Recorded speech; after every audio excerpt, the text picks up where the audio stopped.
All right, enough already with the reboots. I know this isn't a hot take, it's not an original idea, but I am pretty tired of the do-overs with film franchises that we're doing pretty well. Uh, I get, Fantastic Four and all the X-Men franchises, they have to get rebooted into the MCU because of the Fox merger and everything, and that's, bittersweet. I liked most of the X-Men movies okay. I didn't have as much of a problem with some of them as a lot of people did.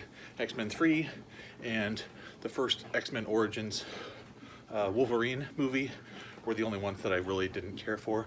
The rest of them I pretty much liked.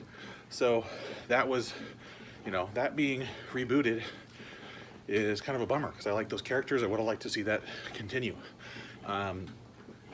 Fantastic Four already got rebooted once. That was terrible. I'm happy to see that get rebooted into the MCU. But, Spider-Man, I don't know if that's going to continue or like a soft reboot into Sony. That's like, there's a lot of stuff around the comic book properties, and that's not even really what I'm talking about.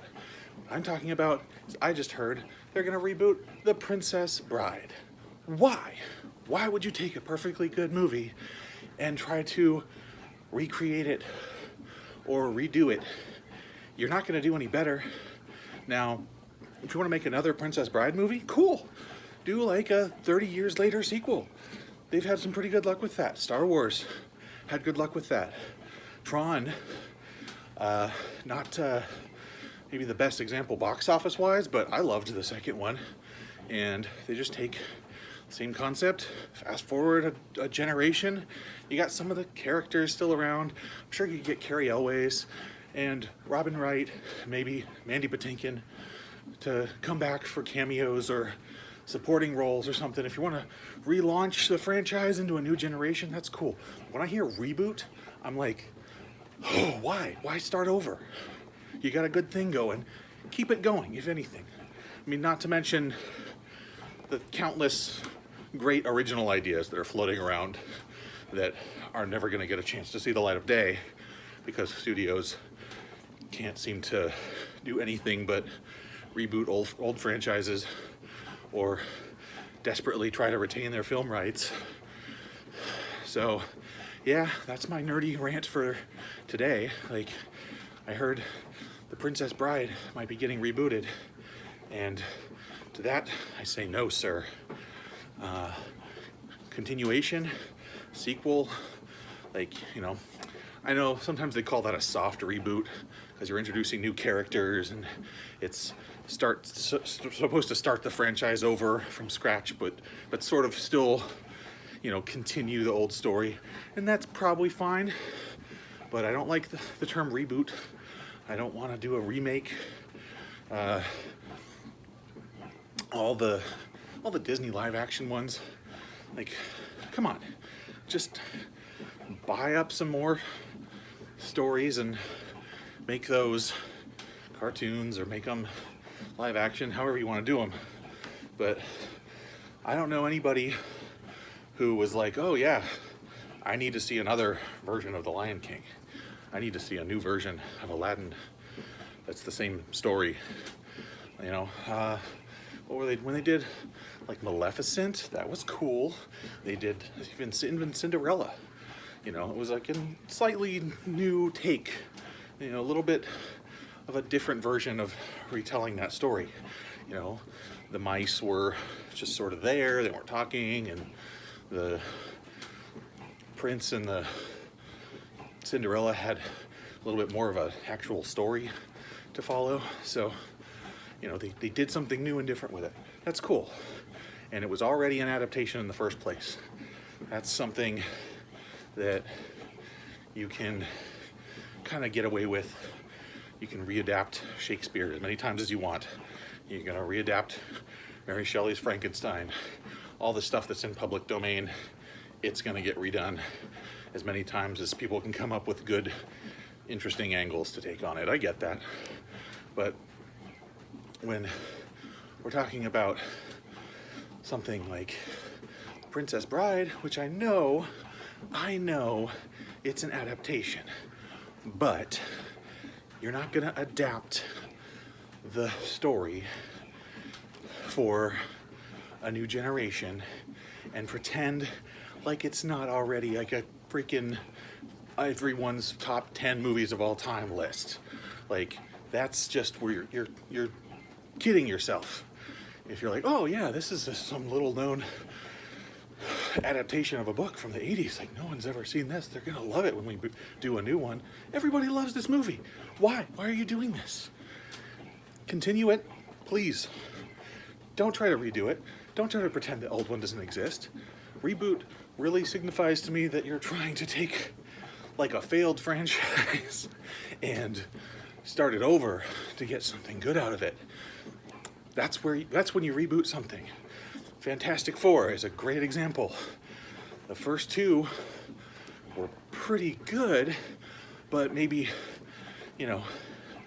not lucrative enough at the box office or whatever, and Fox's rights to the characters were going to expire, so they rebooted it.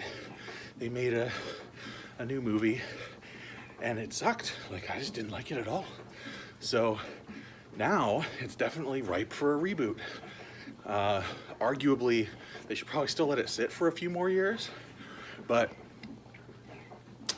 the idea is that we didn't love the last one, so the next one we will have either low expectations from the last one, or we'll be so thirsty for something good that we're gonna like it anyway. So yes, reboot Fantastic Four again.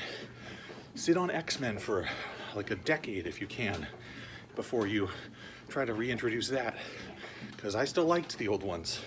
I'd like to just sit and think about them for a little bit longer before I have a new version of them presented.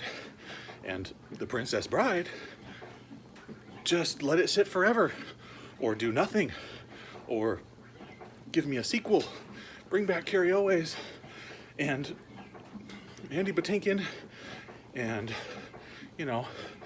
have a funeral flashback for Fezzik or something. That would be very sweet and poignant. But nope, I can't get behind just like recasting and readapting this material. I am against it, and that's all I have to say about that. Health update. I am hitting the treadmill as much as I can, but I'm not committed to this keto thing anymore. I had a potato with dinner the other night, and shoot me. I feel fine. I don't feel like I'm ruining my body with carbohydrates. I think I'm gonna keep on with the exercise and, stay away from the sweets. That's the big one. That's always been my Achilles heel, is whenever somebody's got sweeties for me, I just go nuts. I overindulge, and just having this little bit more conscientious about it, that's gonna probably do me way more good than just torturing myself and saying you can't have it. Because if I keep telling myself I can't have it at all, I'm gonna wake up in the middle of one night in my car in a drive-through with a pint of Ben & Jerry's in the middle of ordering some Dairy Queen or something. Like, that had happened to me before. I have a tendency to sleep eat, and I will sometimes not really fully remember where this sugary treat came from. I hope I haven't been doing that this whole time, but usually I'll have like a vague awareness, like, yeah, I was sleepy and I stumbled out to the kitchen and, I got some cookies or whatever. But, if I kept going with that diet, I know myself, and I know I wouldn't have just had a little cheat. I would have crashed hard. So that's where I'm at. Keto is not something that's sustainable for me, so I'm gonna pivot to sensible eating habits and a good workout routine, and we'll see how that goes. So far, one potato didn't gain me any weight. In fact, I'm still like another half a pound down today. I know it's not gonna kick in immediately, but I still feel pretty good. So that's where we're at. Thanks again for tuning in.